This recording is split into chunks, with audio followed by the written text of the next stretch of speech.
problemas técnicos, né? Pronto. Bem, pessoal, né, no segmento aqui do nosso curso de Patologia das Construções e também do workshop, que nós abrimos a oportunidade para o pessoal externo à disciplina participar. Hoje nós vamos ter a professora Ana Sofia Guimarães, do Laboratório de Física das Construções, né, da Universidade do Porto, e que vai nos falar um pouco sobre umidade na construção, né, umidade ascensional em edifícios. Sofia, muitíssimo obrigado pela participação, né, pela preparação do material. É uma honra, né, ter a tua intervenção aqui no nosso curso. Por favor, fique à vontade, e nós estamos aqui ansiosos, né, pela partilha do conhecimento. Em primeiro lugar, eu é que agradeço este convite para estar aqui hoje. É um prazer muito grande poder partilhar convosco algum conhecimento adquirido e acumulado pela nossa equipa do Laboratório de Física das Construções da Faculdade de Engenharia da Universidade do Porto. Portanto, eu espero que seja apreciada esta intervenção e, como foi referido, depois alguma questão, se calhar deixamos para o final para podermos discutir um pouco. Portanto, a minha intervenção vai se dividir em duas apresentações. Esta primeira dedicada à umidade na construção como um todo, onde depois particularizarei numa segunda apresentação a umidade ascensional, que é uma das formas de umidade, e trabalharei um bocadinho mais em detalhe essa forma de manifestação de umidade, que de facto esteve na base de trabalhos que desenvolvi, quer no âmbito do meu mestrado, quer no âmbito do meu doutoramento. Portanto, só ver que isto, ok, já está a dar, não estava a conseguir passar. Portanto, esta apresentação começa com um pequeno sumário, onde vocês poderão ver aquilo que se pretende aqui apresentar, uma introdução ao tema, as principais formas de manifestação de umidade, os mecanismos de transferência, e depois, então, falar um bocadinho em cada uma dessas formas de manifestação, nomeadamente as infiltrações, a fuga nas canalizações, a higroscopicidade, a umidade de condensação, e depois haveria ainda a umidade ascensional, que ficará para uma apresentação própria, está bem? Começando então pela introdução, porquê falar de umidade na construção? Portanto, se estamos a falar de patologias em edifícios, de facto, a umidade é a principal causa das patologias que temos nos nossos edifícios, sejam eles mais antigos ou até mesmo edifícios mais recentes.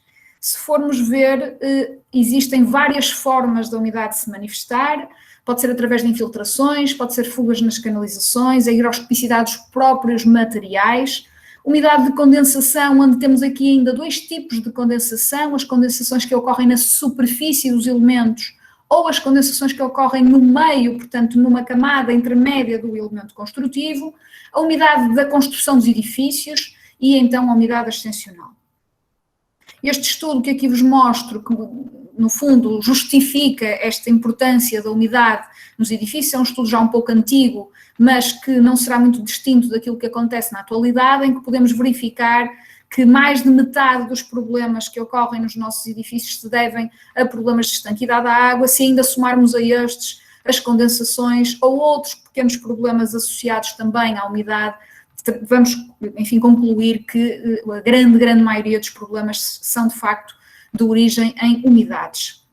Relativamente aos mecanismos fundamentais de transferência de umidade, nós temos a passagem de umidade na fase vapor ou na fase líquida. Portanto, na fase vapor podemos ter a difusão do vapor de água ou movimentos convectivos que ocorrem entre o sólido e o gás, portanto, o ar. Na fase líquida podemos ter o problema da capilaridade, o problema da própria gravidade, na ação da gravidade, ou gradientes de pressão.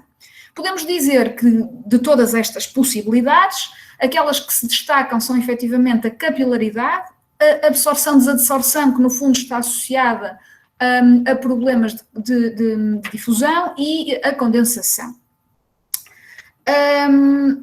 A capilaridade ocorre quando temos materiais porosos, que os nossos materiais de construção são, na grande maioria, são materiais porosos, e quando estes entram em contacto com água líquida, o que acontece é que a umidificação desses elementos, que apresentam, portanto, poros com determinado tamanho, determinado formato e determinada forma de interconexão, vão então criar ali gradientes de pressão, designados por pressão capilar, e com essa pressão vai, no fundo, sugar, vai, no fundo, criar esta absorção por capilaridade.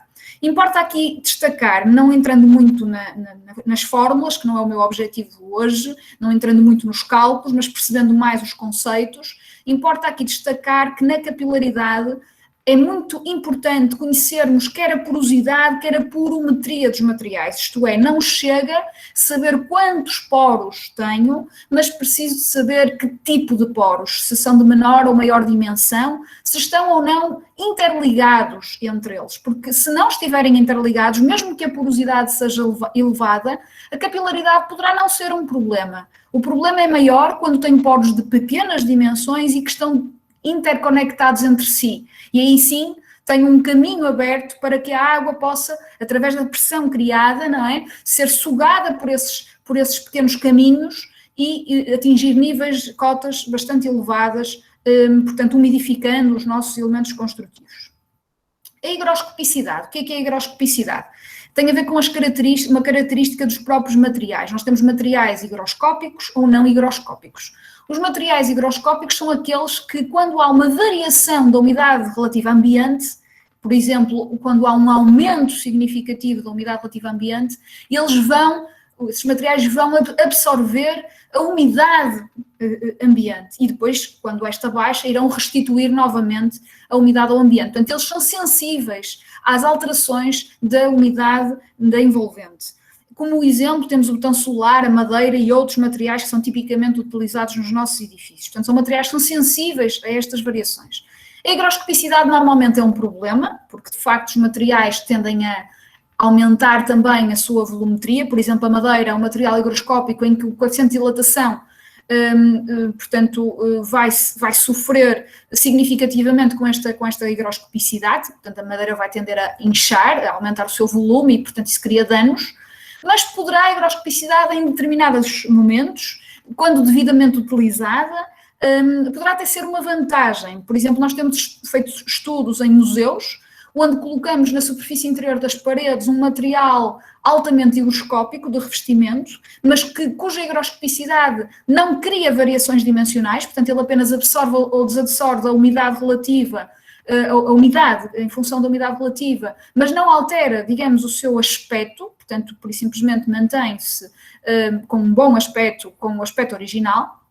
E qual é a vantagem de colocar este revestimento interior em museus? É que quando vocês têm, por exemplo, exposições de quadros ou esculturas ou outras quaisquer peças que não devem estar sujeitas a variações de umidade significativas, porque essas variações de umidade iriam degradar rapidamente essas peças, não é? Portanto, esses materiais vão estabilizar, digamos assim, a umidade ambiente, porque quando esta tende a aumentar, os materiais vão absorver, quando esta tende a descer, os materiais vão voltar a devolver, mantendo a umidade relativa ambiente mais ou menos estável. Portanto, isto significa que nós engenheiros, nós arquitetos, podemos utilizar estes conhecimentos, estes conceitos a nosso favor, em projeto, nas nossas intervenções, não olhando apenas como um problema, mas olhando às vezes até como uma solução, quando devidamente implementados. Depois o problema das condensações. Portanto, as condensações, como eu estava a dizer, e vamos ver mais à frente muito rapidamente, hoje temos pouco tempo, mas ficam com uma ideia geral. Podemos ter condensações internas, que é um bocadinho o exemplo deste gráfico que aqui está, que se nós explorássemos um pouco, nos permitiria, portanto, através deste gráfico nós podemos estimar ou estudar a probabilidade de ocorrência de condensações no interior de materiais construtivos, portanto, em que, conhecendo as características de cada camada de uma parede ou de uma cobertura, nós podemos simular a pressão que existe, considerando as condições climáticas nas suas superfícies, poderemos calcular as pressões que existem e comparar com a pressão máxima admissível e, portanto, ver quando é que esta é atingida e quando ela é atingida, de facto, ocorre a condensação interna. O mesmo também pode ser feito quando queremos avaliar se existem ou não condensações superficiais, são aquelas que vemos no imediato, aquelas que estão à superfície, à vista, e que também graficamente ou através de cálculos muito simples são facilmente detectáveis e estimáveis.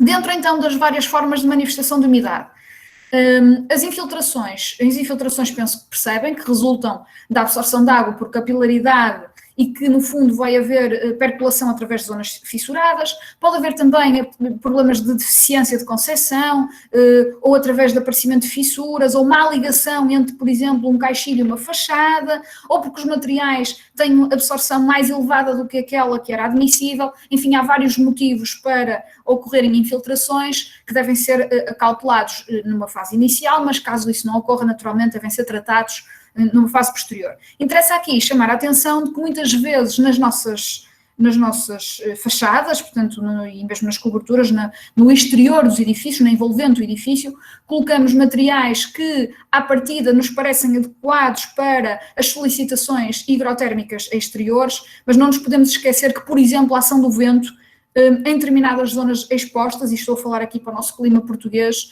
a componente horizontal pode atingir pressões de 2.500 megapascal, o que é muitíssimo, o que significa que a água por si pode não ser o problema, mas a água associada à pressão que o vento vai provocar na superfície do elemento, vai empurrar com bastante força, digamos assim, a água, que vai poder penetrar se as juntas não forem acauteladas, se os materiais não tiverem o coeficiente de impermeabilização adequado e por aí adiante. Portanto, é preciso perceber que não chega a pensar na ação da água, da chuva, etc., mas a própria ação do vento que desfavoravelmente prejudica essa atividade.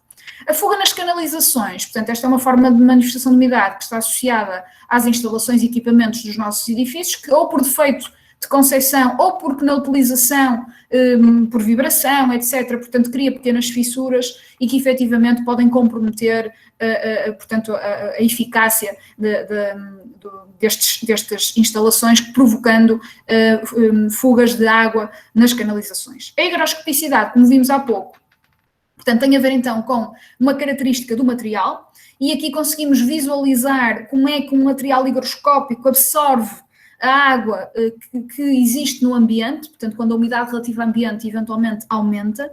Portanto, temos um material que tem determinados poros, que deverão, neste caso, quanto mais interconectados, pior, entre aspas, porque permite então essa passagem entre poros, não é? E, portanto, este material tem a capacidade de fixar moléculas de água que vão ser absorvidas e vai restituí-las assim que a umidade relativa baixe. Portanto, a absorção é feita de acordo com este esquema que aqui vem. Portanto, em primeiro lugar, a água vai preencher a superfície dos poros, depois vai aumentar esse preenchimento até que eventualmente pode preencher a totalidade do vazio, não é? Se a situação for, digamos, de uma umidade muito, muito, muito elevada.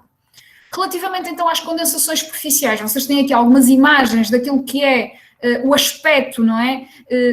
Portanto, das superfícies quando sujeitas a condensações superficiais várias vezes durante muito tempo e com dificuldade de secagem. Esta é uma situação que para nós, infelizmente, é relativamente frequente, nomeadamente em edifícios sobreocupados, portanto, onde existem muitas pessoas a viver por metro quadrado e fracamente ventilados, portanto, onde porque não há dinheiro para aquecimento, ou não há dinheiro para, portanto, isolar convenientemente, temos este tipo de manifestações. Portanto, é uma situação que, infelizmente, como disse, é-nos bastante familiar.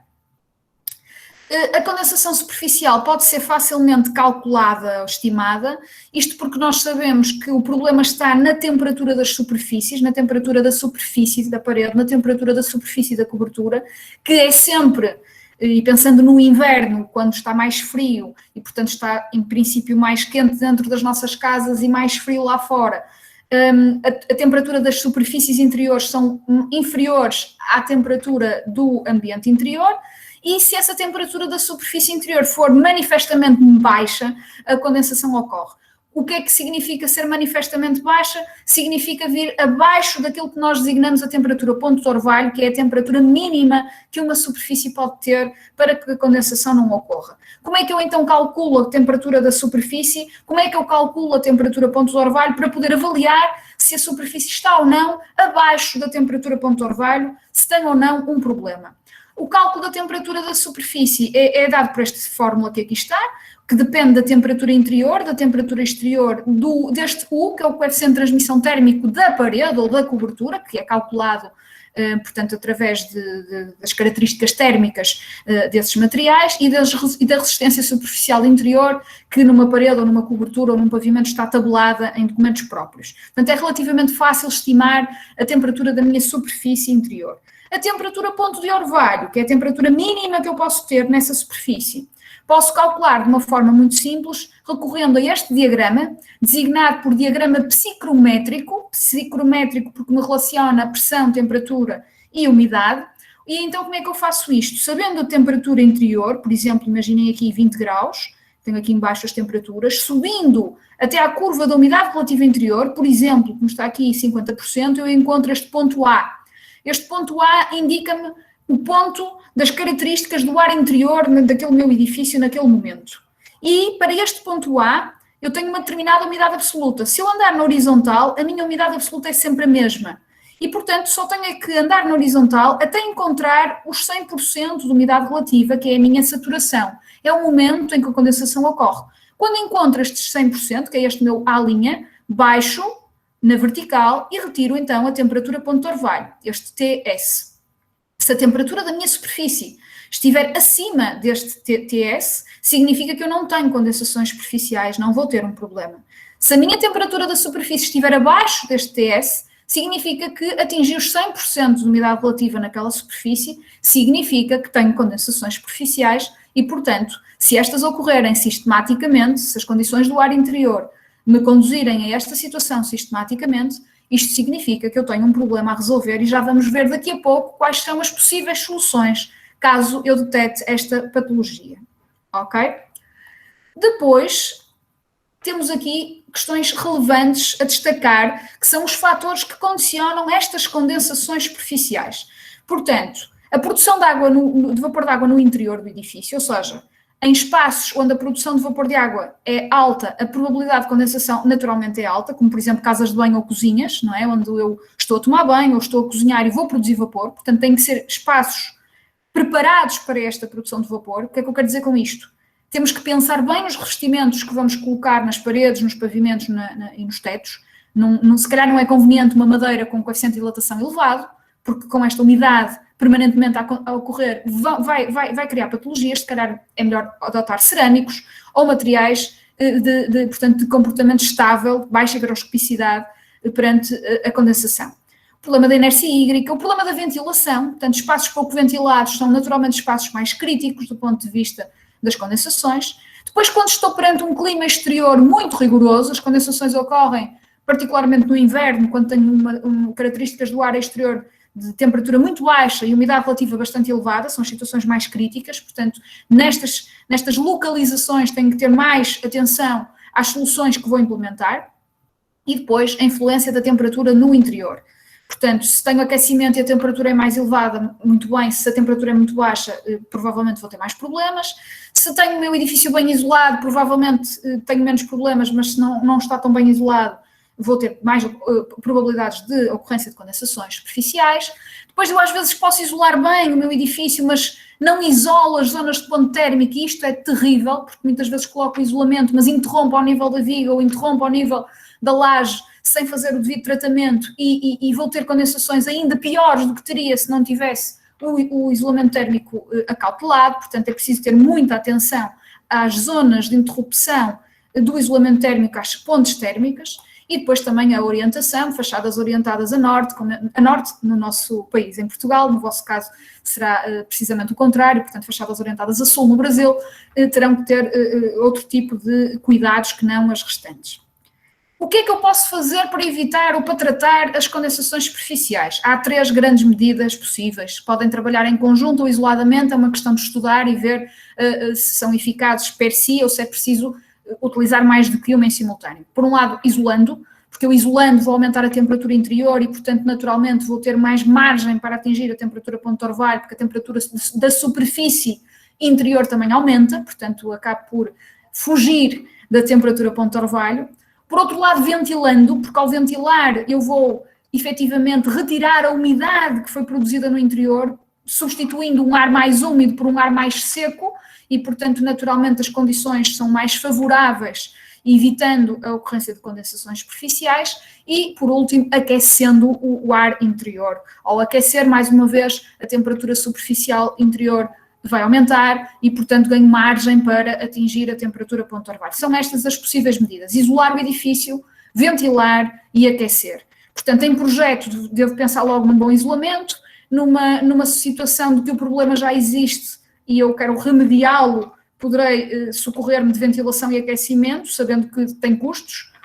Se quiser intervir numa reabilitação, vale a pena provavelmente isolar, porque isso vai também fazer com que se calhar não tenha que aquecer tanto e, portanto, a longo prazo o que eu investi ao isolar vou poupar nos custos de energia para aquecimento. Depois, a umidade de construção, ou seja, a umidade dos próprios materiais quando foram implementados no ato da construção do edifício. Portanto, quando estamos a construir, por exemplo, as vigas ou os pilares em betão armado, o betão é um material que vem fluido, que depois vai ganhar presa, vai curar, e tem muita água, não é, na sua composição. Essa água vai ser evaporada, mas, entretanto, eu coloco o resto das paredes e reboco e pinto e não sei o quê, e não espero o tempo suficiente para a secagem dos materiais. Quem diz o betão diz outros, muitos materiais que nós utilizamos que na fase da construção estão muito úmidos, para não dizer que estão mesmo molhados, e que efetivamente depois acabam por ser impermeabilizados, ou pelo menos parcialmente impermeabilizados pelo restante revestimento e não tiveram tempo para secar. E, portanto, esta umidade que ficou retida da fase de construção, mais à frente poderá vir a manifestar-se como patologias nas superfícies dos elementos construtivos. Finalmente, teríamos então a umidade ascensional, que vos vou falar em mais detalhe agora na segunda apresentação. Portanto, relativamente a este enquadramento, é esta a minha intervenção. Vou parar aqui a partilha. E não sei, Ezequiel, só uma pergunta, não sei se me está a ouvir, prefere deixar as perguntas todas para o final ou fazíamos aqui 5 minutos de perguntas e depois avançaríamos para a segunda apresentação? Como é que prefere? Eu acho que seria melhor deixar para o final, porque aí a gente concentra um bate-papo mais longo. Ok, muito bem. Então, deixe-me só aqui partilhar a segunda apresentação.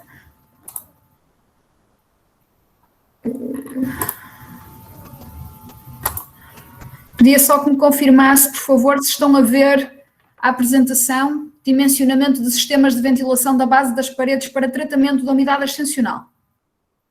Sim, estamos vendo já a partilha da tela. Muito obrigada, então vou continuando. Portanto, esta segunda apresentação vai então concentrar-se um pouco mais na umidade ascensional, que é também uma forma de manifestação de umidade, mas que não explorei muito na apresentação anterior, exatamente porque o objetivo da apresentação anterior era o enquadramento dos vários tipos ou várias formas de manifestação de umidade, fazer um lamiré muito pequenino a cada uma delas, depois poderíamos explorar muito mais, como é evidente, entrar nos cálculos, nas simulações. Há programas de simulação que nos permitem estimar as condensações, porque, como viram, elas dependem das condições do clima, o clima varia, não é estático, portanto, muitas vezes temos que utilizar programas porque manualmente teríamos que ver todas as possibilidades, enfim, ou pelo menos as mais gritantes do nosso clima, e portanto isso daria bastante trabalho, e há programas preparados que através portanto, de variações temporais, com cores, nos pintam as zonas críticas e, portanto, facilmente o engenheiro, o arquiteto consegue pronunciar-se sobre aquilo que deverá ser feito para evitar o problema ou para tratar o problema se ele já existir. E, portanto, agora iríamos passar para a umidade ascensional. A umidade ascensional, como estávamos a falar há pouco, antes da aula iniciar, na conversa que eu tive com Ezequiel, aqui em Portugal, um pouco por toda a Europa, é de facto um problema as questões do património monumental, não é? Temos edifícios com muitos anos, edifícios muito antigos, temos os centros históricos recheados de edifícios centenários, que de facto merecem e devem ser preservados, mas que à época em que foram construídos não têm determinado tipo de cuidados que hoje em dia são quase que, enfim, quase que seria impossível não serem contemplados. Nomeadamente a questão das fundações estarem devidamente tratadas relativamente aos níveis freáticos altos, elevados, não é? Que tipicamente existem, até porque sabemos nós que a maior parte das cidades acabam por crescer junto de cursos de água, não é? Porque naturalmente o ser humano, desde sempre, que procura estar próximo de linhas de água, porque precisa de água para os seus alimentos, para a sua vida, para a sua higiene, etc. E, portanto, as grandes cidades, as pequenas, as aldeias, todas as zonas habitadas acabam por procurar a água. Se por um lado ela é necessária, por outro, para os edifícios ela é um problema. E, portanto, neste património monumental, tipicamente o que é que temos? Temos edifícios muito antigos, paredes muito espessas, de material pétreo, portanto, tipicamente pedra. O tipo de pedra varia muito em função da localização. Aqui no norte de Portugal é muito granítica, no sul é mais basalto, calcário, depende, portanto, da região, mas o tipo de construção é relativamente semelhante, portanto, tipicamente paredes de pedra, com fundações em pedra, muito espessas, mas sem qualquer corte hídrico, portanto, permitindo que níveis freáticos relativamente elevados sejam um problema, criando problemas associados tipicamente à umidade ascensional, como o próprio nome indica, tem a ver com a absorção por capilaridade da água proveniente do terreno e que vai, de facto, criar níveis de umidificação muitíssimo elevados, tendo em conta as elevadas espessuras destas paredes. A somar aos níveis freáticos elevados, ainda temos a ação da chuva, que quando não corretamente drenada ainda nos vai aqui criar problemas acrescidos. E, portanto, esta apresentação pretende falar-vos um bocadinho da questão da umidade ascensional no património, o problema que ela é, neste tipo de edifícios, tipicamente é um dos maiores problemas que temos, e depois, não querendo aqui aborrecer-vos muito com grande matemática ou grande física, só mostrar-vos um bocadinho um trabalho que foi feito do desenvolvimento de modelos que nos permitem dimensionar um sistema que foi desenvolvido por nós, na Faculdade de Engenharia da Universidade do Porto, para especificamente tratar esta anomalia, esta patologia em edifícios históricos, que é o sistema de ventilação da base das paredes e que hoje em dia, portanto, já temos competências para um bom dimensionamento, inclusivamente já está patenteado por nós e é um sistema que já está implementado em pelo menos 10 grandes edifícios patrimoniais de Portugal. Como eu vos estava então a dizer, a umidade ascensional é de facto uma das principais causas de degradação deste tipo de edifícios antigos, históricos, património monumental. É mais do que património classificado, também é um problema nesse tipo de... Mas estamos a falar de património monumental, portanto são os edifícios de maior riqueza histórica que nós dispomos, portanto, e que tipicamente, a grande maioria infelizmente sofre este tipo de patologia. Vocês podem ver aqui esta primeira imagem da esquerda em cima. Isto foi uma igreja aqui no norte de Portugal que nós estudamos e implementamos este sistema, e era uma imagem daquilo que a igreja era quando lá fomos, o problema que tínhamos. Estão a ver, portanto temos as paredes, isto já não é bem verdete, já é quase aqui uma relva, não é, na superfície da parede, e o pavimento completamente saturado. E se repararem na parede é muito claro o nível que a água atinge, há aqui uma cota muito bem definida e que tem a ver exatamente com a progressão desta umidificação, a forma como o que absorve equilibra com o que é drenado, com aquilo que seca naturalmente nas superfícies das paredes. Portanto, é de facto um problema. Temos centenas de edifícios com este aspecto ou próximo e existem técnicas. Nós desenvolvemos uma porque percebemos que aquelas que existem no mercado, aquelas que tradicionalmente são utilizadas, oferecem fortes limitações para este tipo específico de edifícios. O que é que estes edifícios têm de específico? São edifícios que têm paredes muitíssimo espessas, de uma grande heterogeneidade, portanto, em que as juntas não são regulares, em que muitas vezes o miolo, o interior da parede, não é exatamente o mesmo material que está à superfície, e, portanto, esta heterogeneidade e esta elevada espessura, de facto, cria constrangimentos à eficácia daquilo que são as técnicas tradicionalmente utilizadas, portanto, para este tipo de problema. E daí surgir esta necessidade de desenvolver, estudar e apresentar uma nova técnica designada por Sistema de Ventilação da Base das Paredes, e o acrónimo que nós lhe demos foi o Sistema Umivent. Falando um bocadinho então na umidade e nas umidade ascensional e respectivas técnicas disponíveis no mercado, se vocês pesquisarem, procurarem o que é que podem fazer ao nível do projeto de reabilitação para tratar esta patologia ou esta anomalia, vão encontrar várias soluções que eu aqui estou a listar. Uma primeira é aquela que eu diria que, na maior parte dos casos, será provavelmente uma das mais eficazes, que é a execução do corte hídrico. Dentro da execução do corte hídrico há várias soluções. Uma delas é a introdução de barreiras físicas. A introdução de barreiras físicas, vocês têm aqui um esquema do lado esquerdo e depois uma fotografia do lado direito. Portanto, eu vou criar rasgos na minha parede e vou introduzindo um material impermeável que, no fundo, vai forçar um corte. Quando a água atinge esta cota, não vai ter, digamos, a possibilidade de continuar a progredir em altura, porque fica, digamos, ali cortada por esta barreira física. Vamos ver mais à frente que esta solução tem também grandes limitações, mas se possível e for corretamente implementada, é bastante eficaz. A mais eficaz será a introdução de barreiras químicas. São produtos químicos hidrófugos ou tapa-poros, portanto, produtos que, quando introduzidos no nosso elemento construtivo, vão impermeabilizar esse elemento construtivo. Há duas técnicas de introdução deste produto químico. A primeira, que está aqui do nosso lado esquerdo, é através da difusão, e a segunda, que está aqui do nosso lado direito, é através da injeção do produto. O que é que difere a difusão relativamente à injeção?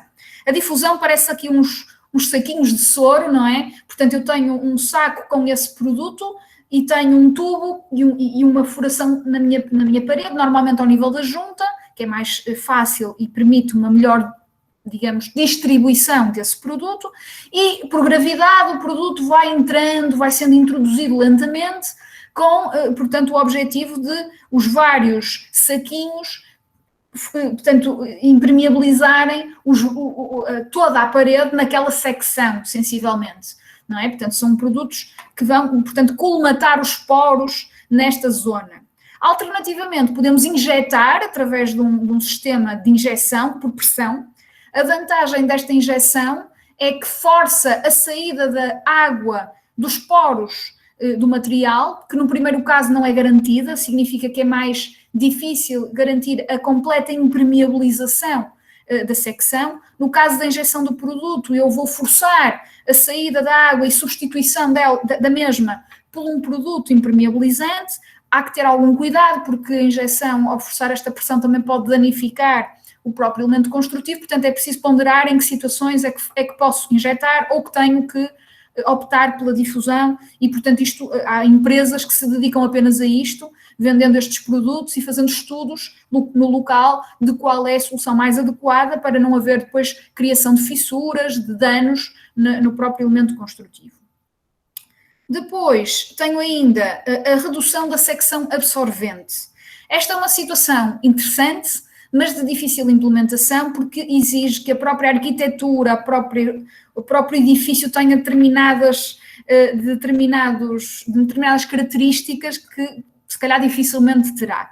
Portanto, isto foi desenvolvido numa igreja em Itália, que é esta imagem que tem aqui do lado direito, onde esta igreja /convento estava construída aqui junto de um curso de água e, portanto, estava naturalmente aqui sujeita a uma umidificação e a um nível de umidade ascensional muito elevado, e, portanto, o que se fez foi criar aberturas aqui nesta zona mais inferior, aberturas de lado a lado, portanto, impedindo que a água pudesse continuar o seu percurso acima destas aberturas e, simultaneamente, aumentando, digamos, a superfície de secagem, porque as próprias aberturas criam uma superfície em contacto com o exterior maior e, portanto, tem aqui um duplo efeito.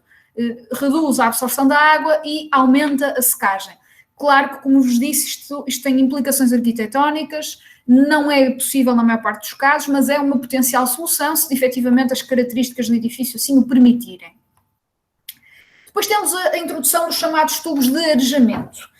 Os tubos de arejamento, como podem ver aqui no esquema ou na fotografia, portanto, são pequenos tubos que são colocados aqui junto da cota mais baixa do edifício, em quincôncio, portanto fazendo este esquema em quincôncio, e onde o tubo, como podem ver, é ligeiramente inclinado no sentido ascendente, não é? Conforme vamos introduzindo o tubo ao longo da espessura da parede, vamos criando, digamos, uma inclinação no sentido ascendente.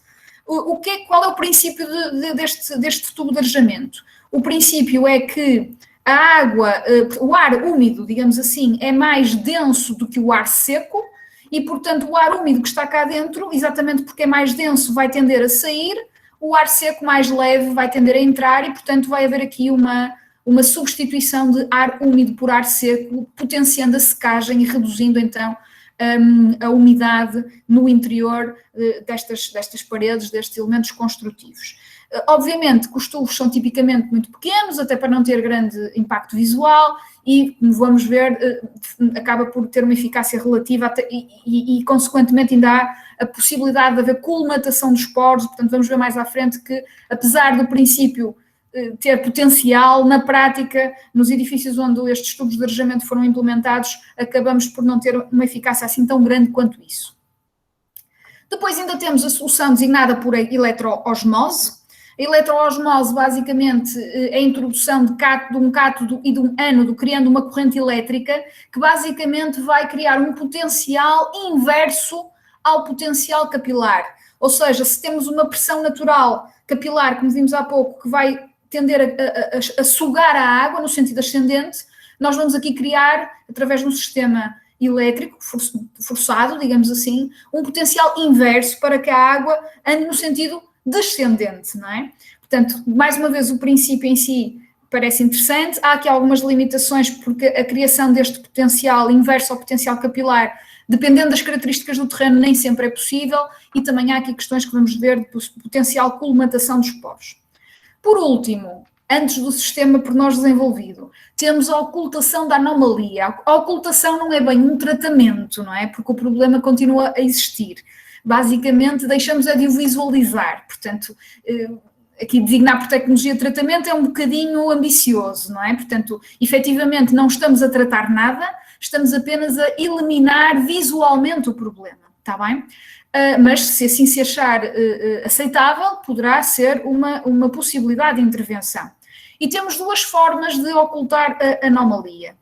Por um lado, podemos revestir a superfície interior, a superfície visível ou exterior, com materiais de porosidade e porometria controlada, portanto, onde temos poros menores e depois poros maiores nas camadas mais interiores. O que é que acontece? Acontece que a água que existe, portanto, no suporte, não vai ser, digamos, transferida para a superfície, porque estes poros de grandes dimensões não o vão permitir e, portanto, à superfície vamos ter, em princípio, um acabamento com bom aspecto, apesar de, algures na intercamada, existir umidificação. A outra alternativa é a construção de uma forra interior, não é? Uma espécie de uma pequenina parede interior que deverá estar afastada da parede original. A parede original deverá ter furação na cota mais elevada e na cota mais baixa para permitir aqui um processo de secagem, semelhante àquele que falei nos tubos de arejamento, substituindo ar úmido por ar seco.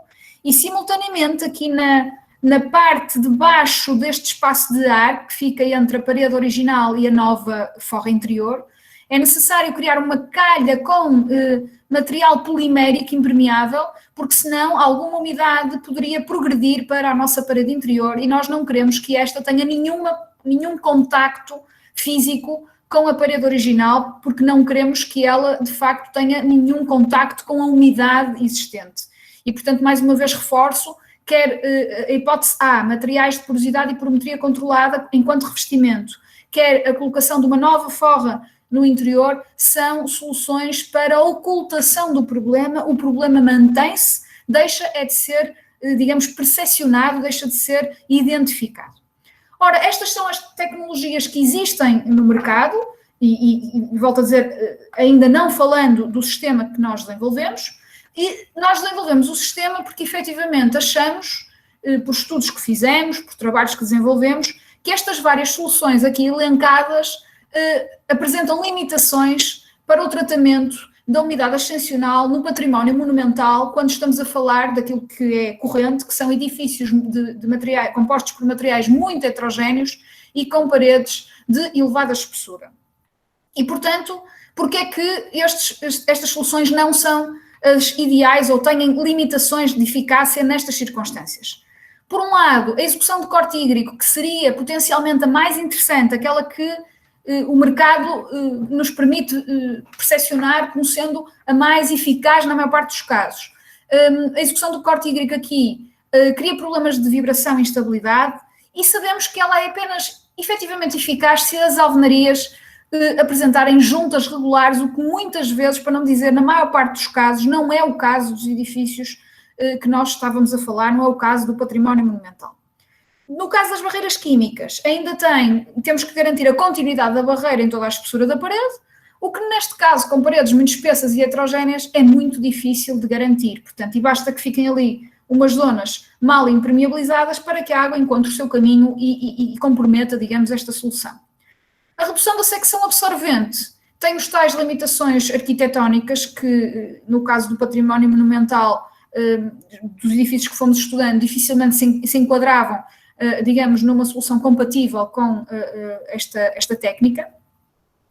Os tubos de arejamento, para além da questão estética, que ficam aqueles tubinhos todos, pronto, não é propriamente a situação ideal, mas mesmo que aceitássemos que esteticamente se identificassem esses tubinhos, chegamos à conclusão, depois de várias utilizações desta solução, que ela tem pouca eficácia, nomeadamente a médio e longo prazo, uma vez que esta substituição de ar úmido por ar seco vai criar a longo prazo colmatação dos poros, porque há sais, portanto, a água não é uma água destilada pura, ela tem sais na sua constituição, os sais vão ficando depositados e, portanto, vão colmatando estes poros e, portanto, acaba por, a longo prazo, a médio e longo prazo, esta substituição deixa de ocorrer, não é?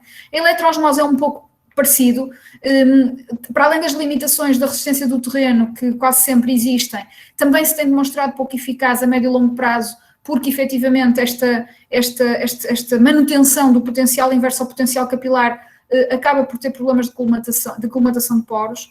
E relativamente à ocultação das anomalias, para além de não ser propriamente uma técnica de tratamento, temos o problema de reduzir a área interior, alterar o aspecto. Na maior parte dos edifícios antigos nós temos pinturas, temos esculturas, nós queremos ver a parede original, porque ela tem valor, portanto nós não a queremos ocultar, não é? Portanto é logo um problema, eu não vou numa igreja do século XVI colocar um reboco ou colocar um pelador, não é? Um gesso cartonado pelo interior, tapando as pinturas que tenho nessa igreja, não é todo admissível.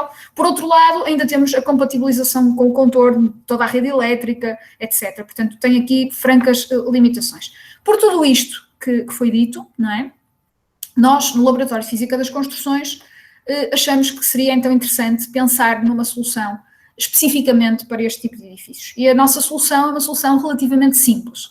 Portanto, o que é que nós temos?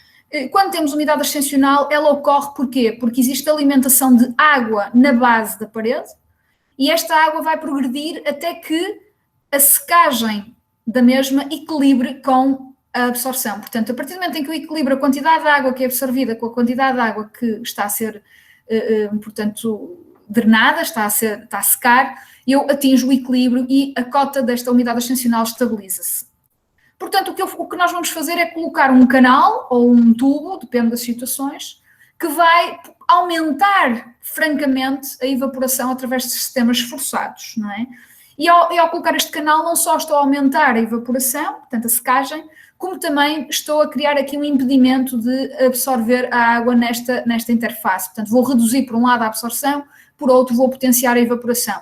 Ao aumentar a evaporação e simultaneamente reduzir a absorção, a minha altura atingida pela frente úmida vai naturalmente reduzir. E a ideia é que ela reduza para uma cota inferior ao pavimento interior do edifício, não criando patologias no edifício.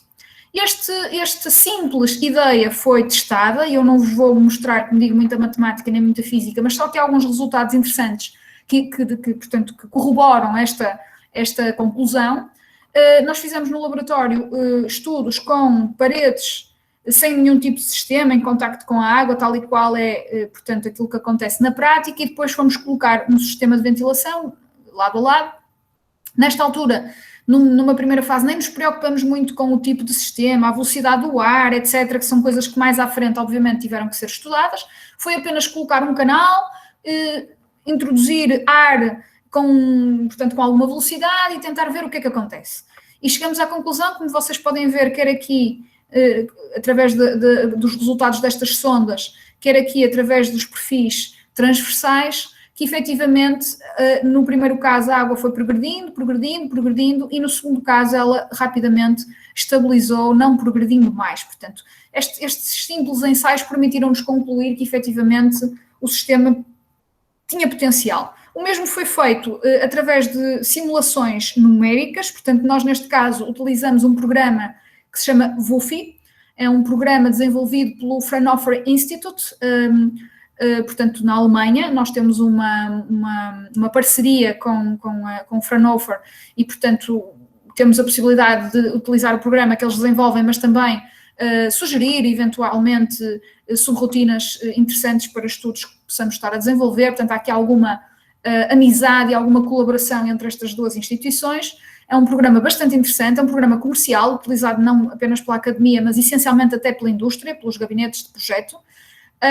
E, portanto, permite-nos, de uma forma gráfica, visualizar, através de simulações, o que é que acontece em termos de progressão de umidade. Esta primeira situação é para uma parede com determinadas características sem o sistema, e esta segunda é para a mesma parede simulada no primeiro caso, mas introduzindo um sistema com uma determinada velocidade, e como podem ver a conclusão foi a mesma. Portanto, a estabilização da frente úmida ocorre mais cedo, para cotas mais baixas, do que aquela que ocorre se não tivermos um sistema de ventilação. Portanto, estes dois estudos, o experimental e o numérico, permitiu-nos numa primeira fase perceber que o sistema tem potencial, e agora naturalmente entramos naquilo que é uma investigação, não é, à volta desta ideia. Portanto, numa primeira fase, como eu estava a dizer, foi possível concluir que o sistema reduz o nível atingido pela frente úmida. Depois fizeram-se alguns estudos relativamente se era importante ou não impermeabilizar o sistema, se era importante ou não aumentar muito a velocidade, que tipo de canal, enfim, foram feitos aqui alguns estudos que eu não vou detalhar, chegando-se à conclusão, no final de uma primeira fase mais longa, vamos dizer assim, que o sistema funciona. É importante impermeabilizar todo o sistema para garantir que ele está apenas a drenar a água da parede e não vai ainda ter que, enfim, sofrer alimentação do próprio terreno, coisa que não nos interessa. Portanto, para que ele seja o mais eficaz possível, deve ser impermeabilizado, exceto naturalmente no contacto com a parede. E uma conclusão muito interessante também que foi possível retirar é que não é conveniente que o sistema esteja sempre a funcionar, esteja sempre a ventilar. Há situações em que vale a pena desligá-lo. E mesmo quando está ligado, ele deve funcionar mediante determinados critérios. Portanto, o que é que acontece? O sistema está a funcionar utilizando o ar que vem do exterior. E o ar que vem do exterior tem condições que eu não controlo, de temperatura e umidade. E há situações em que a umidade lá fora é muito elevada. E se a umidade lá fora for muito, muito elevada, se calhar o sistema não me está a secar nada. Até pode estar a umidificar mais a parede do que ela já estava. Portanto, eu tenho que ter uma sonda à entrada, uma sonda à saída do sistema, que me vai medir as condições do ar à entrada e à saída e vai avaliar se efetivamente estou a retirar água da parede ou não. Basicamente é isso.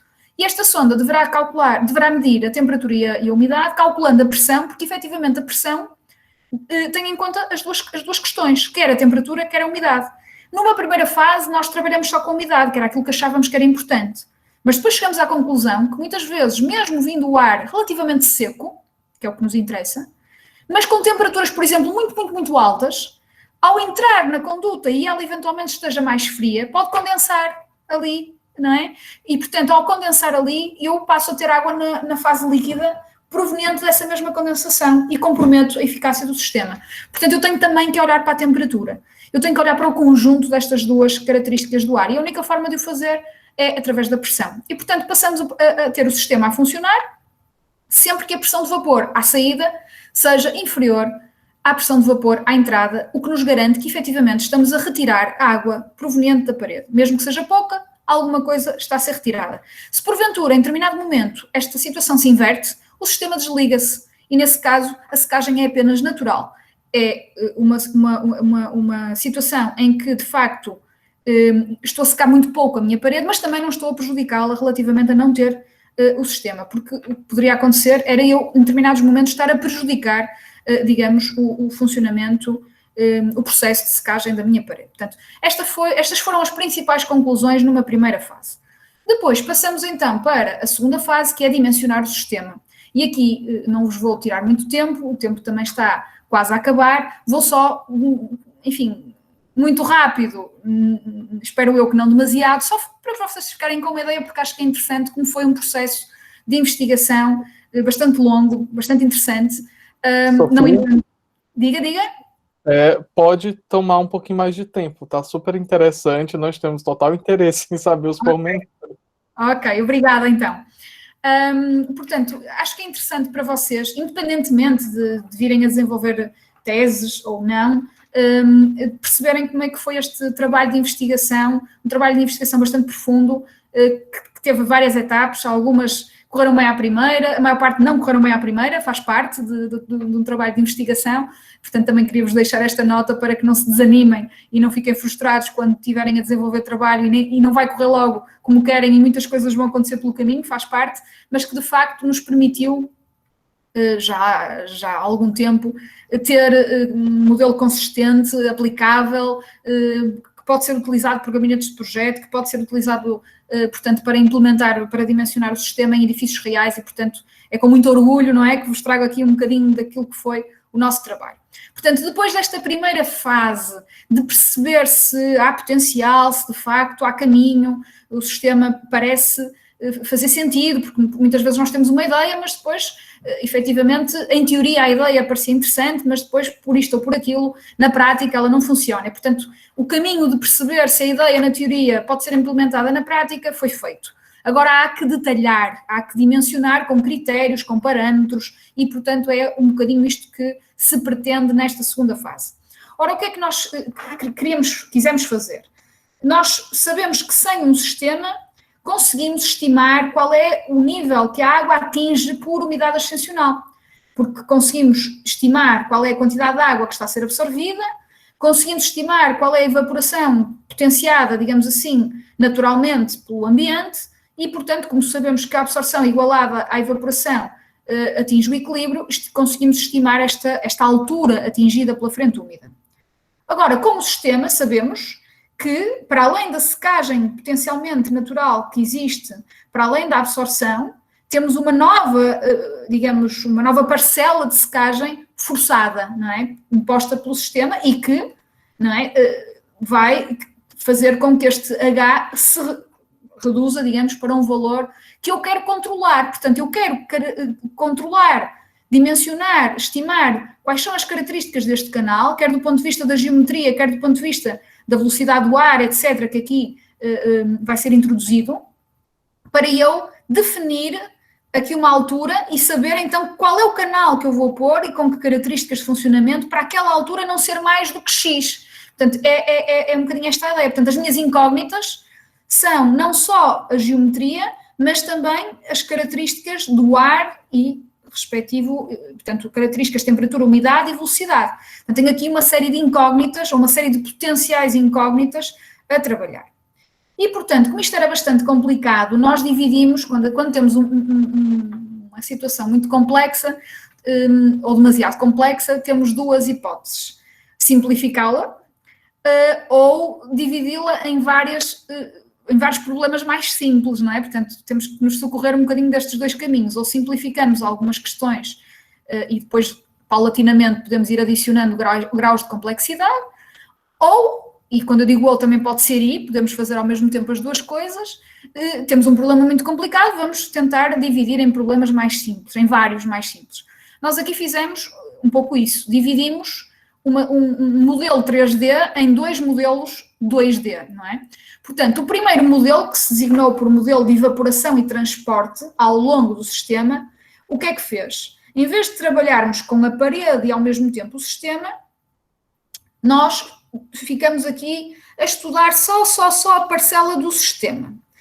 Pensando o quê? Pensando que a parede nesta zona vai estar saturada ou próxima da saturação, portanto eu consigo estimar o potencial de água que eu consigo retirar nestas condições e agora vou então estudar qual é a relação entre a água que eu tiro com a progressão, não é, da secagem ao longo do canal. E, portanto, isto vai ter aqui como incógnitas o comprimento do canal, a altura do canal, as características do ar à entrada, mesmo assim muitos parâmetros. Mas vou trabalhar apenas o canal. E o meu objetivo é relacionar as características do canal com isto que eu chamei um ES, que é a evaporação produzida por este sistema.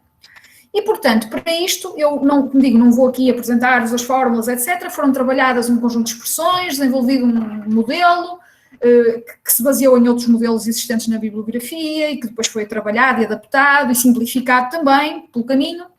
E, no fim, nós conseguimos obter aqui uma equação que relaciona, então, esta evaporação com o quê?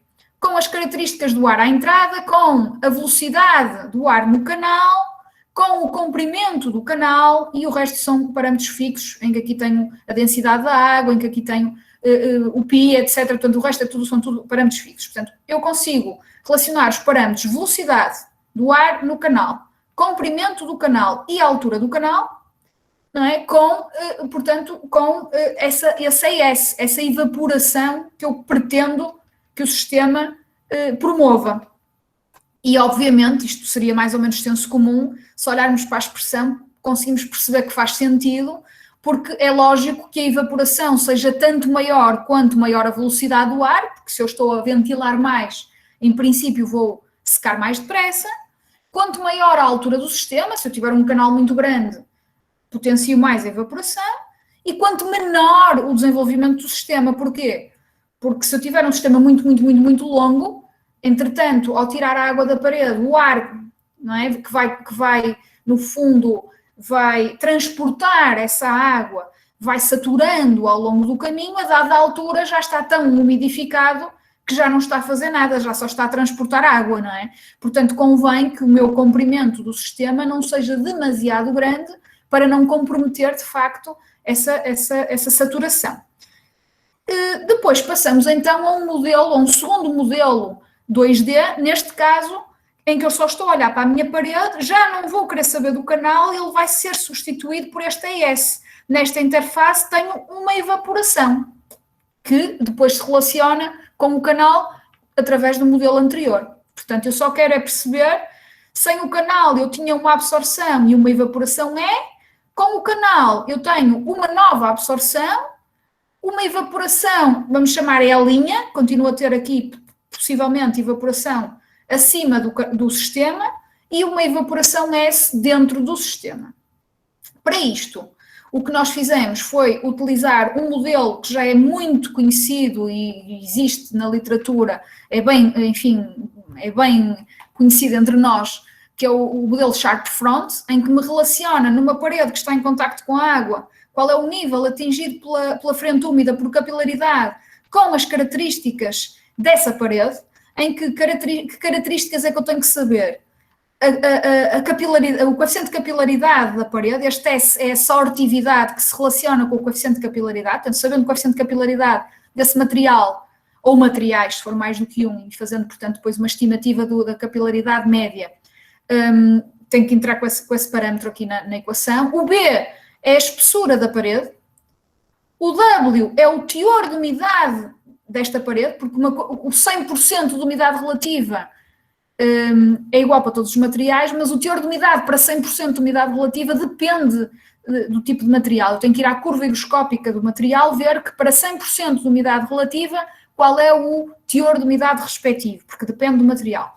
E, finalmente, este que seria a evaporação natural, a evaporação que eu consigo estimar também, a evaporação natural, se eu não tiver nenhum sistema aqui nas redondezas. Portanto, esta é a equação de base para eu estimar a altura atingida pela frente úmida quando tenho um elemento em contacto com a água.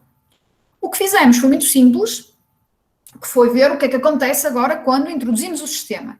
Mas antes disso, só chamar a atenção do seguinte, que é um erro clássico de muitos projetistas e que gostava que vocês não o cometessem, não é? Quando um dia projetassem determinadas soluções para este tipo de edifícios. Muitas vezes, sabendo o engenheiro ou o arquiteto que tem um problema de umidade ascensional, resolve impermeabilizar a zona onde a umidade, portanto, existe, não é? Na tentativa de ocultar e evitar que essa umidade seja, portanto, identificada e crie problemas na superfície da parede, colocando, por exemplo, um azulejo, um cerâmico aqui nesta zona.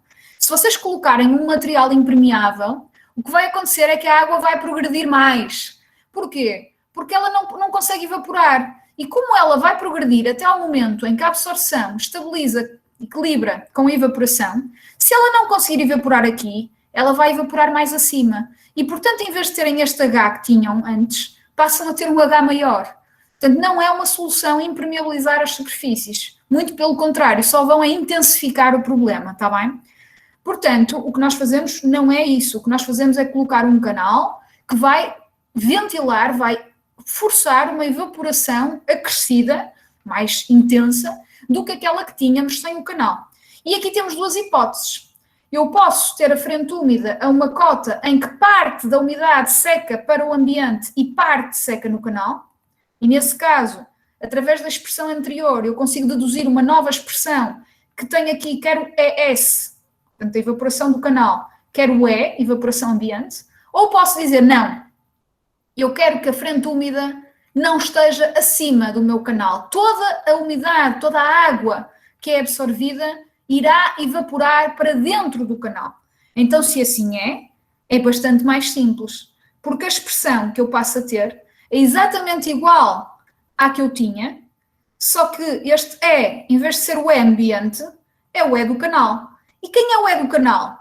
É aquele que há bocadinho no outro modelo eu já sei calcular e já sei relacionar com a velocidade, a altura e comprimento do canal. Portanto, foi basicamente o que fizemos. Se agora substituirmos uma expressão na outra, não é? Juntarmos os dois modelos, conseguimos então relacionar tudo isto e conseguimos saber quais são as dependências dos parâmetros, digamos, características dos materiais ou parâmetros características do sistema.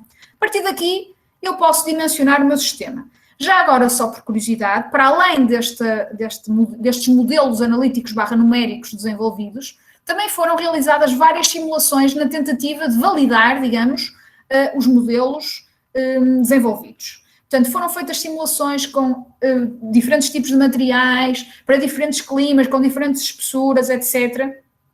E, portanto, nós conseguimos percepcionar o que é que acontecia quando se aumentava a espessura, quando se aumentava a capilaridade ou diminuía, quando se variavam as características do sistema, etc., para ver se de facto era coerente com aquilo que as nossas equações nos estavam a oferecer, e chegamos à conclusão que sim. Outra coisa interessante, que é também mais ou menos intuitiva, mas de qualquer maneira vale a pena destacar, é a eficácia do sistema quando aplicado numa parede exterior versus quando aplicado numa parede interior. Tipicamente, o que acontece é que as paredes interiores vão ter alturas de umidade mais elevadas do que as paredes exteriores. Porquê? Porque as paredes exteriores têm potenciais de secagem para o exterior maior do que as paredes interiores. O ar interior é um ar mais úmido, mais estável, o ar exterior é um ar mais seco, muitas vezes até com a incidência da radiação solar que potencia a secagem e, portanto, tipicamente, quando vocês se deparam com um edifício patrimonial com problemas de umidade ascensional, o cenário que têm é este. Maior frente úmida no interior, menor frente úmida no exterior e na parede exterior, na superfície exterior, menor do que na parede exterior, na superfície interior. Quando colocam o sistema, vão ter, no fundo, uma maior eficácia na parede interior, porque a parede exterior já tinha um potencial de evaporação um pouco melhor, digamos assim. Vai ser naturalmente bastante eficaz no exterior, vamos ter uma redução grande, mas no interior vai ser visivelmente mais eficaz, a redução vai ser francamente superior. Portanto, é interessante destacar esta conclusão. Depois, e aqui se calhar perco mais uns minutos porque me parece bastante interessante vocês verem campanha de ensaios que foi feita depois de implementarmos o sistema pela primeira vez num edifício real. Portanto, o sistema foi implementado na igreja, que vos mostrei na primeira imagem, aquele verdete todo e aquela água toda no pavimento. Estas imagens que vocês estão aqui a ver são do interior da igreja antes e depois da intervenção, portanto, vocês conseguem ver que claramente está com muito melhor aspecto. E podiam dizer assim, ok, mas quando fizeram a intervenção ficou bonito. E agora, passados 10 anos, continua bonito? Ou, entretanto, já está... Não, já passaram 10 anos, até já passaram mais. E se forem lá hoje, ela está praticamente como vocês veem aqui nesta imagem. Portanto, não é só a questão da intervenção do momento, em que foi tudo limpo, não é? Mas passados 5 anos, passados 8 anos, passados 10 anos, nós fomos avaliando, fomos monitorizando e observando. E, de facto, poderemos agora dizer de certeza certa de que o sistema teve uma excelente eficácia, depois destes anos todos continua a funcionar e continua a igreja com um aspecto fabuloso. Portanto, aqui em baixo vocês veem os sistemas que foram implementados. Nesta fase ainda eram aqui um somatório de peças, as sondas, o data logger, etc., o controlador, uma série de coisas que estavam aqui somadas. Atualmente nós já temos isto tudo prototizado, portanto, esta imagem que vocês estão a ver aqui no canto superior direito é que é uma caixinha, não é? Neste momento, já dentro desta caixinha tem as sondas, o controlador, etc. Está tudo já, digamos, nesta caixinha, tem um aspecto muito mais interessante e, portanto, pode-se comprar a caixinha e implementá-la, portanto, onde já está tudo devidamente calculado. Dentro dessa caixinha temos, então, portanto, o acesso à sonda de entrada, à sonda de saída, temos um módulo de controle que nos calcula, através da temperatura e umidade medidas, a pressão de vapor à entrada e à saída, depois temos um chipzinho que faz então o cálculo da diferença de pressão e só ativa o ventilador quando a diferença de pressão, isto é, quando a pressão à saída é superior à pressão à entrada e desliga em situação contrária, portanto aquilo que tínhamos visto que era importante garantir. Nesta igreja optou-se por dividir o sistema em 2 subsistemas, um a norte e um a sul, por 2 motivos. Primeiro, porque queríamos, do ponto de vista académico, perceber a diferença das orientações e optamos, como podem ver, no caso do subsistema norte, por o ar que foi admitido ao sistema ser ar proveniente do exterior e no caso do subsistema sul, o ar que foi proveniente do interior da igreja. Isto foi de propósito por questões de investigação, para perceber as diferenças, as vantagens e desvantagens, os resultados, portanto foi um bocadinho com esse intuito.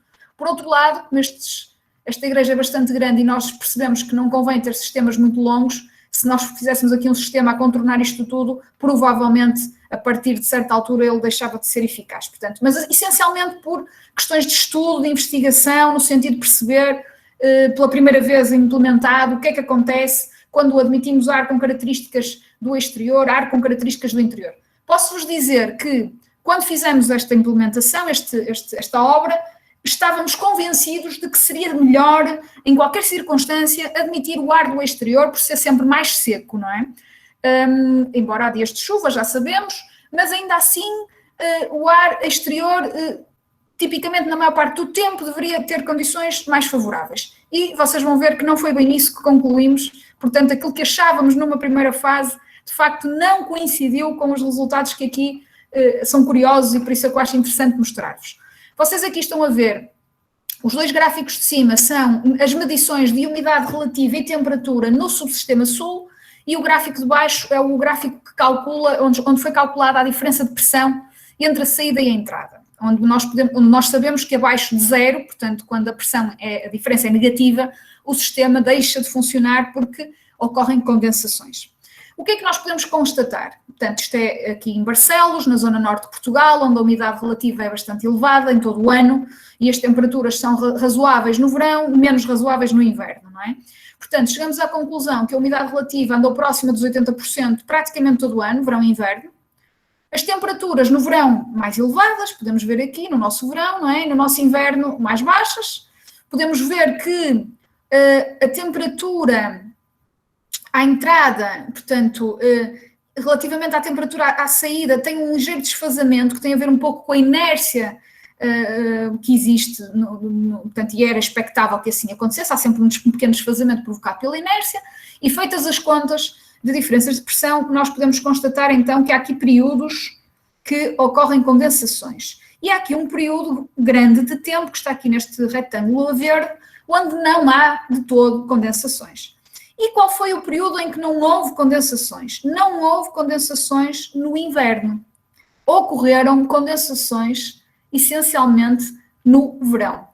Lá está uma situação que nós não prevíamos. Atenção, volto a lembrar, o subsistema sul é aquele em que o ar é admitido do interior da igreja, está bem?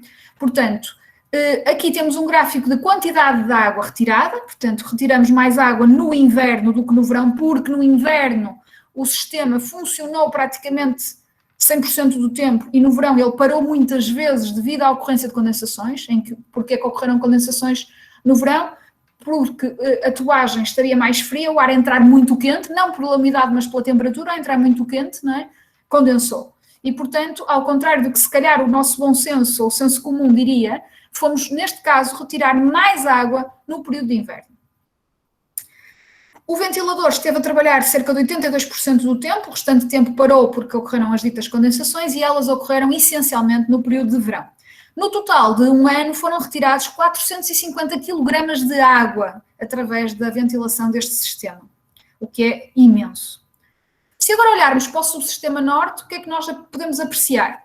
Podemos apreciar que a umidade relativa também continua muito elevada, no inverno atinge até muitas vezes os 100%, períodos de chuva, não é?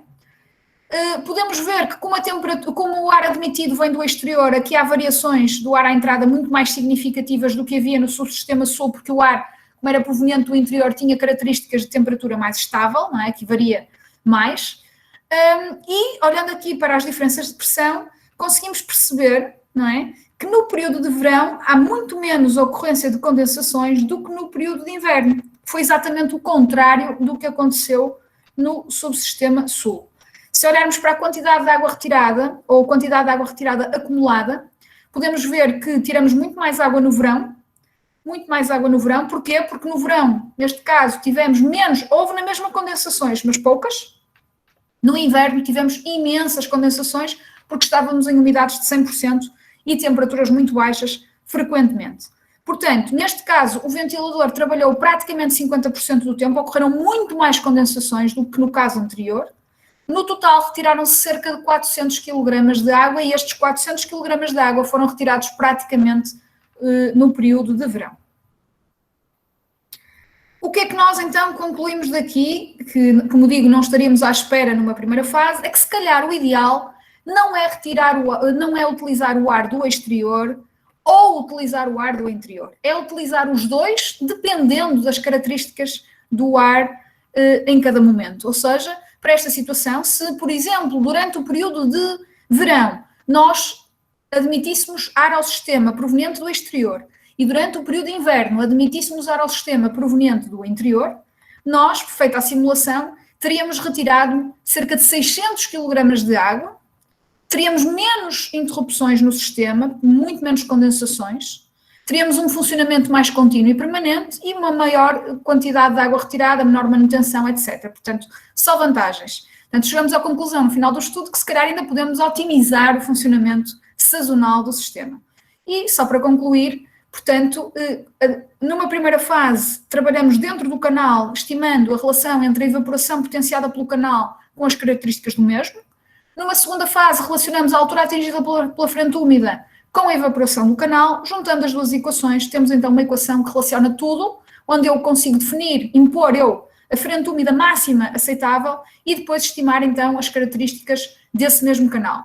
Para isso foi criada uma folha de cálculo pré-programada, onde nós podemos fazer aqui várias simulações, uma vez que eu tenho uma equação, mas tenho 2/3 incógnitas, portanto tenho aqui alguma flexibilidade de soluções, posso ter um canal um pouco maior, mas a velocidade um pouco menor, ou a velocidade um pouco maior, o canal um pouco menor, portanto depois em cada caso o projetista pode afinar a solução ótima para aquele projeto e com isso controlar então a umidade ascensional neste tipo de edifícios. Hoje então é possível, impondo este H máximo, obter e relacionar a altura do sistema, a velocidade e o respectivo comprimento.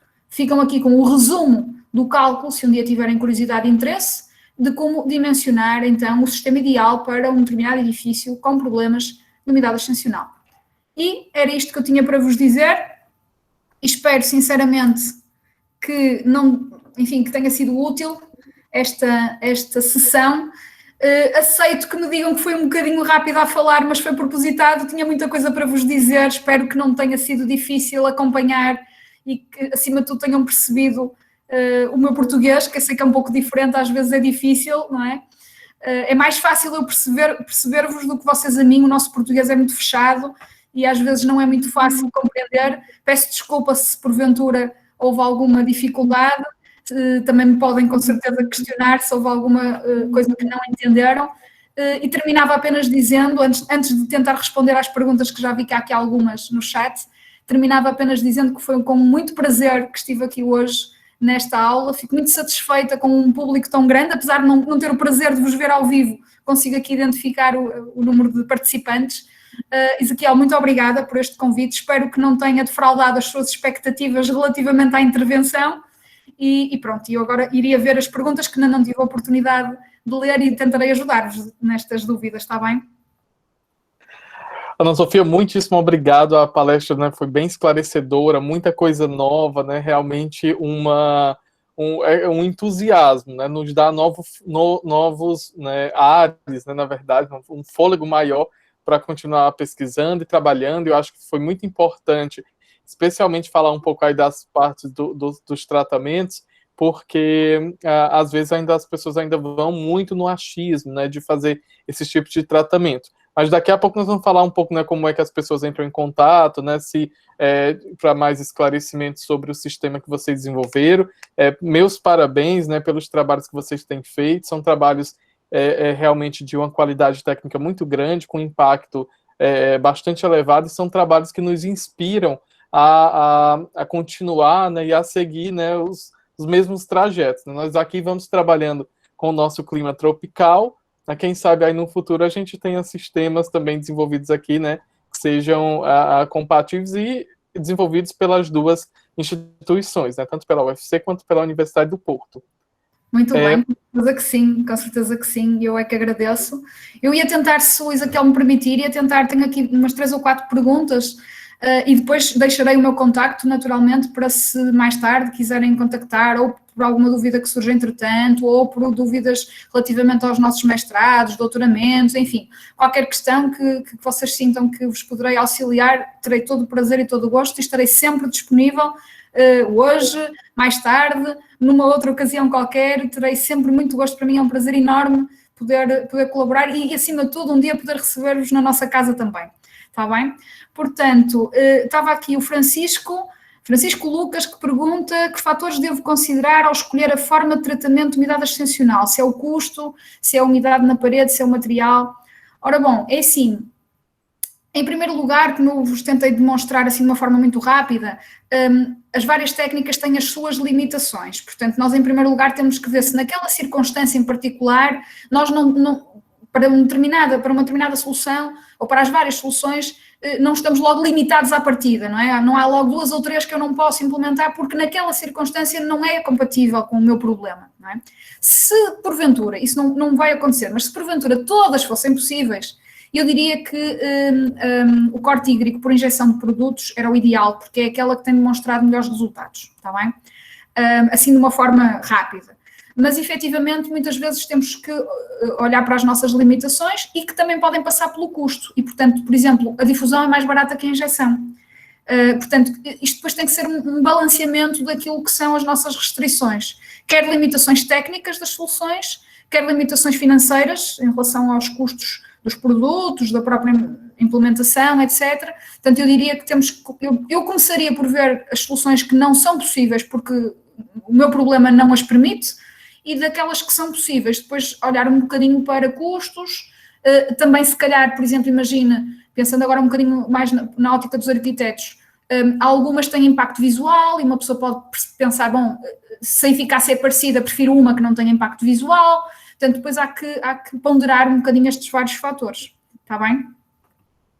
Depois, o Eduardo Cabral pergunta-me qual é o nome do programa e se é gratuito. E, entretanto, o Marcelo responde que o programa se chama VUFI 2D.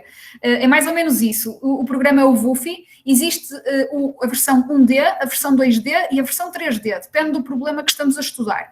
A umidade ascensional é um problema que deverá ser estudado na versão 2D. Mas há outros problemas que vocês podem vir a estudar, que pode ser ao nível de todo o edifício, e nesse caso seria um 3D, ou pode ser até ao nível só do elemento construtivo, e bastaria a versão 1D. Portanto, depende um bocadinho do problema. Para o nosso caso aqui, da umidade ascensional, o ideal será o 2D. Quanto à questão se é gratuito, há uma versão gratuita para estudantes, que se vocês instalarem, se procurarem no site do Fraunhofer, as versões gratuitas do VUFI, vocês vão ver que depois de instalado num PC, tem um prazo de, eu agora não sei, mas é muito curto, é para aí um mês ou coisa do género, que ao fim desse mês expira e vocês já só conseguirão instalar noutro computador, porque a ideia é para um trabalho académico, etc. Não, porque antes a licença gratuita era por um ano, mas havia muitas, julgo eu, estou agora a dizer de cor, isto é uma sensibilidade minha, julgo que haveria, se calhar, alguns gabinetes que com uma licença de um ano já resolviam os problemas que tinham para resolver e se calhar não iam pagar, digamos assim, uma licença quando tinham um ano inteiro para poder utilizar a versão gratuita. De qualquer maneira, a versão gratuita tem algumas limitações, há algumas potencialidades da ferramenta que estão bloqueadas na versão gratuita, está bem? Mas já dá para fazer muita coisa. Mas, como digo, só dá para, eu acho que é um mês neste momento, e acho que só está disponível gratuitamente o VUFI 1D. Eu acho que neste momento é o que eles têm, só para experiências académicas. Qualquer um dos outros tem uma licença que é paga. Nós na nossa universidade, por exemplo, pagamos a licença, porque utilizamos bastante com os alunos, nomeadamente doutoramento. Pronto, é uma questão de explorarem e ver se justifica, mas podem, por exemplo, por curiosidade, instalar um D, brincar um bocadinho e depois, enfim, a partir daí tomar a decisão se justifica ir para outra versão ou não, está bem? Depois, o que é que tinha aqui mais? Acho que é a última, já vou depois percorrer tudo, em termos de perguntas, que diz, considerando a heterogeneidade das paredes, até que ponto eu posso considerar os resultados dessas simulações? Devo fazer alguma correção por segurança? Pronto, é assim, o trabalho que foi feito foi um trabalho de investigação académica, que entretanto está a ser validado através de implementações in situ, em edifícios reais, tal como este exemplo que vos mostrei, já outros, vários existem. Claro que nós tentamos nas simulações fazer um bocadinho o retrato do real, ou seja, tentamos fazer simulações para diferentes soluções de parede com mais heterogeneidade, menos heterogeneidade, uma junta mais regular, uma junta mais irregular, para tentar perceber o impacto, não é, daquilo que é a parede real versus a parede ideal, não é? Porque são coisas bem diferentes. Neste momento eu diria que não precisa propriamente portanto, de colocar um fator de segurança ou uma correção de segurança. Eu acho que se seguir o procedimento de dimensionamento tem uma estimativa bastante fidedigna. Portanto, claro que se a parede, eu quando estou a estimar aquela sortividade, que era o coeficiente de capilaridade, etc., portanto, o teor de umidade da parede, se eu estiver a desprezar muito a heterogeneidade da parede, depois o desvio do resultado também é maior. E aí, nesse caso, a pessoa pode, pronto, pensar um pouco e dizer, bom, se eu aqui de facto fui um bocadinho simplista, simplifiquei demasiado, então vou aqui aumentar um pouco mais a velocidade para compensar, podemos fazer esse raciocínio. Mas se conseguirmos ser relativamente fiéis à capilaridade do material e ao teor de umidade do material, eu diria que não precisa de se preocupar com muito mais, está bem? E eu estou aqui a tentar percorrer, eu acho que perguntas eram estas, o resto está-me a deixar aqui... Está-me a deixar aqui muito contente, porque eu estou aqui a ver de várias pessoas, vários elogios, muito obrigada, não sei se são merecidos, mas muito obrigada. Não sei se me está a passar alguma pergunta. Olha, Ana, enquanto isso, eu tenho umas perguntas aqui, né, que são algumas até dúvidas minhas mesmo, sobre a parte de recuperação, né, aqui no Brasil, essa parte, né, dos cortes hídricos são realmente mais efetuadas, e também existe também a questão da reposição dos revestimentos, né?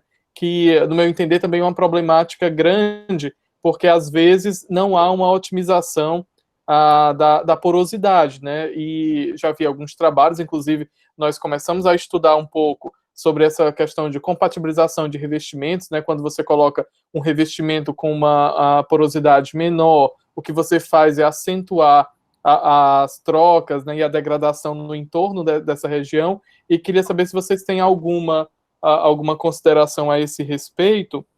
E aí, já adicionando, né, essa pergunta, se talvez, né, para os nossos casos, né, um clima tropical, que o ar é sempre quente, né, tem essas trocas todas, a execução de uma faixa de revestimento, né, na base da alvenaria, com uma argamassa um pouco mais porosa, de algum modo não resolveria um pouco esses problemas de ascensão de umidade.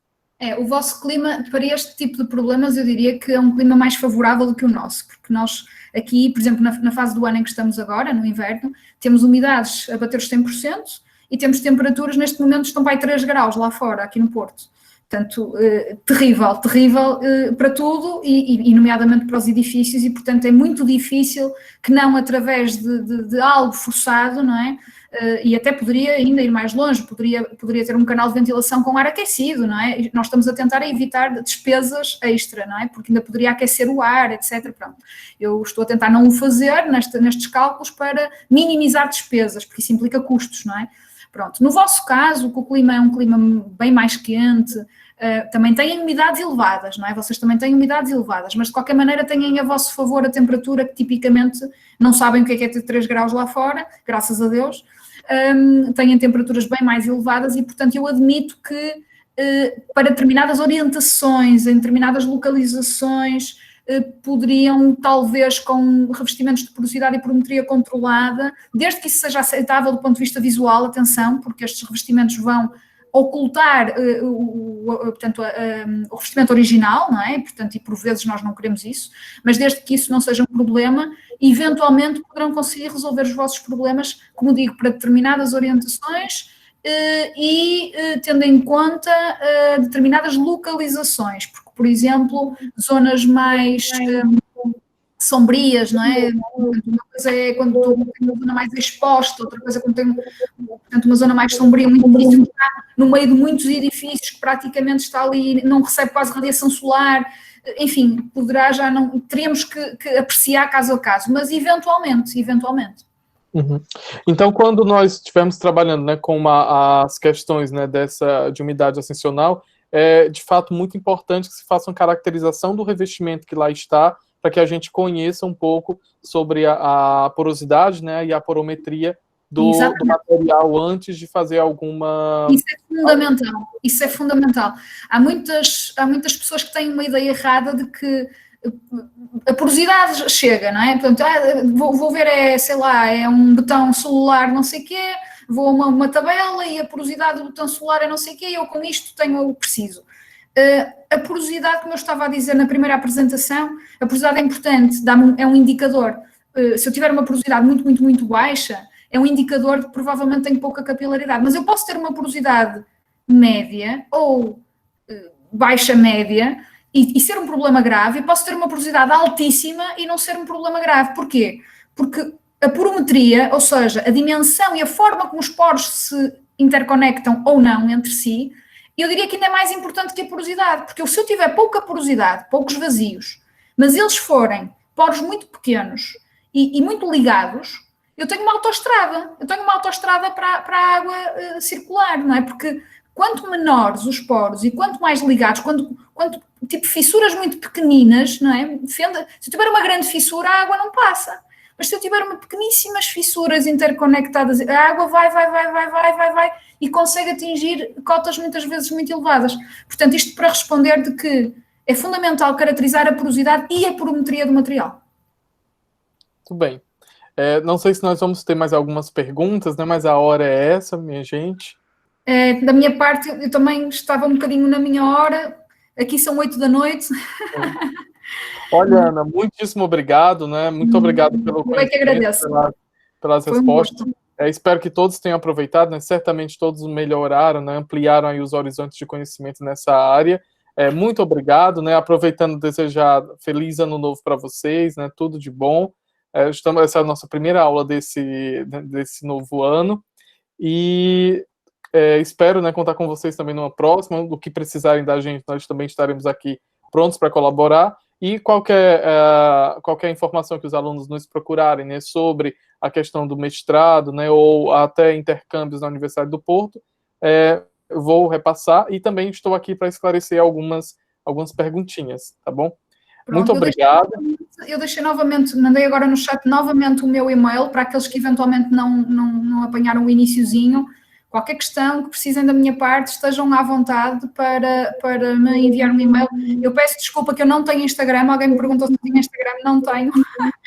Mas se vocês voltarem ao início do chat, deixei-vos para além do meu e-mail, deixei-vos portanto, o site da FEUP, que neste caso o link que eu vos mandei vai direto para o mestrado que estivemos a falar, mas depois vocês entrando lá podem pesquisar outras coisas de vosso interesse. Portanto, estejam perfeitamente à vontade, qualquer dúvida, qualquer questão, não hesitem em me contactar, está bem? Tá bem, tchau. Obrigado, viu, Ana? Até mais. Nada, foi um prazer, um bom ano para todos e até breve, espero. Adeus, tudo bom para vocês. Com licença então. Tchau, tchau.